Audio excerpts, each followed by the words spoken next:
Assalamualaikum warahmatullahi wabarakatuh. Balik lagi di teman berbuka. Kali ini kita mau bercerita tentang seorang anak kecil yang putus sekolah tapi menjadi seorang ilmuwan besar. Ceritanya adalah seperti ini. Jadi ini adalah anak kecil yang di drop out dari sekolah SD-nya. Jadi dia sejak sekolah itu sudah langsung dijas atau dihakimi oleh gurunya bahwa anak ini adalah anak yang bodoh dalam tanda kutip gitu ya, karena selalu tertinggal pelajaran-pelajarannya. Kemudian akhirnya diputuslah dia sekolah, tidak boleh sekolah oleh sekolahnya gitu, dikeluarkan oleh sekolahnya, sampai pada akhirnya dia tidak bersekolah. Depresi, bukan depresi ya, kesel gitu, kesel padahal orang tuanya adalah guru. Nah, di dalam perjalanannya itu dia tidak mau putus asa seperti itu aja gitu. Akhirnya diajarilah oleh orang tuanya. Ketika diajari oleh orang tuanya, dan si anak ini juga tahu kalau memang dia ternyata punya masalah pendengaran. Udah diputus dari sekolah, kemudian punya masalah pendengaran, dia tidak bisa bersekolah seperti layaknya anak-anak pada umumnya di usia dia gitu ya. Kemudian dia tidak putus asa dan belajar dari ibunya. Jadi ibunya ini seorang guru.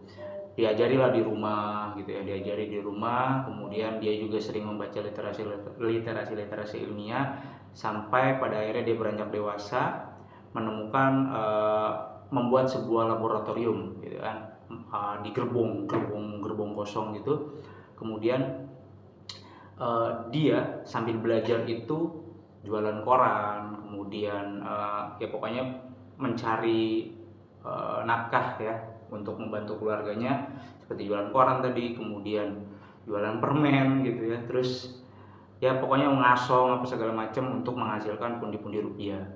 Nah, dalam perjalanan seperti itu dia membangun laboratorium. Setelah membangun laboratorium, meminta izin kepada pemilik gerbongnya, sampai pada akhirnya dia tertarik pada percobaan-percobaan ilmiah gitu ya.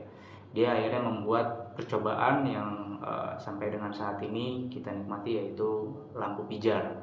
Dia adalah Thomas Alva Edison, seorang anak yang sudah dicap bodoh oleh sekolahnya karena keterlambatan mengambil pembelajaran yang sudah diajarkan oleh sekolah.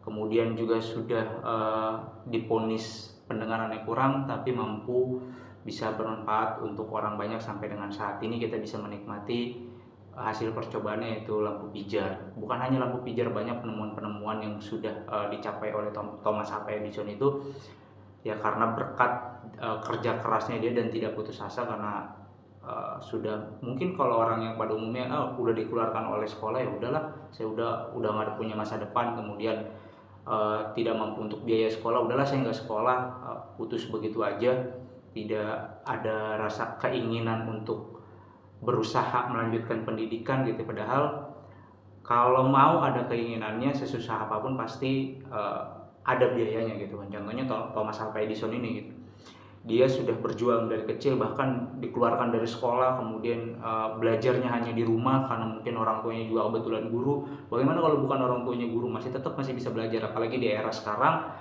internet serba terbuka, kita mau belajar dari manapun bisa gitu kan. Jadi nggak ada alasan lagi tuh kalau misalkan nggak mau belajar dan segala macamnya. Dan untuk para warga nih yang mungkin saat ini mengalami kesulitan untuk biaya sekolah atau ingin bersekolah kemudian sulit karena ekonominya, ya jangan putus asa. Coba banyak cara untuk bisa kita bersekolah. Intinya adalah pendidikannya di nomor satu. Sama Mas Eka juga dulu begitu, ingin kuliah, tertahan beberapa tahun, kemudian bisa kuliah alhamdulillah sendiri tanpa biaya orang tua, tanpa ada beasiswa, biaya sendiri yang notabene-nya kalau dihitung-hitung gitu ya tidak sesuai dengan pemasukan dan pengeluarannya, tapi alhamdulillah ada aja jalannya. Seperti Thomas Alva Edison itu, yang penting kita mau usaha aja gitu. Mau usaha kemudian mau ikhtiar, ya pasti nanti ada jalannya. Dan jangan bergantung terhadap bantuan-bantuan yang diberikan oleh pemerintah. Sebab apa?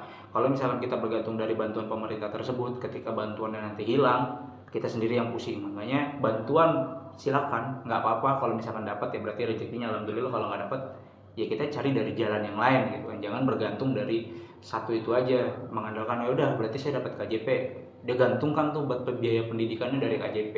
Ya udah saya dapat KJMU, dia gantungkan tuh biaya kuliahnya dari KJMU. Sewaktu-waktu misalkan pemerintah mencabut bantuannya, dia bingung dari mana nih dananya. Makanya dicari, jangan menggantungkan dari hal tersebut. Jadi intinya adalah yang penting kita mau bekerja keras dan mau berusaha untuk pendidikan, pasti nanti ada jalannya. Oke, itu aja sharing berbagi kali ini. Selamat berbuka dan assalamualaikum warahmatullahi wabarakatuh.